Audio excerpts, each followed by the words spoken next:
2020 August 24 Dhanalakshmi hire purchase and lease limited എന്ന bank ഇതര ധനകാര്യ സ്ഥാപനം നമ്മൾ തുടങ്ങുന്നത്.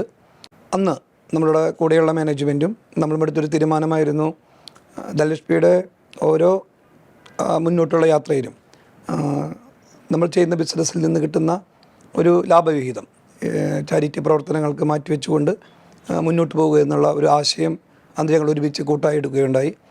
അതിൻ്റെ ഭാഗമായിട്ട് 2021 ഒന്നാം വാർഷികം ആഘോഷിക്കുന്ന ഒരു വേളയിൽ നമുക്കറിയാവുന്ന കോവിഡ് എന്ന മഹാമാരി ആകെ നമ്മുടെ ലോകത്തെ തന്നെ ഒരു നടുക്കുന്നൊരവസ്ഥയിലായിരുന്നു നമ്മുടെ കോവിഡ്. ആ കാലഘട്ടത്തിൽ 2021 ആഗസ്റ്റ് 24 അന്ന് നമുക്ക് 3000-ഓളം ഉപഭോക്താക്കളുണ്ടായിരുന്നു.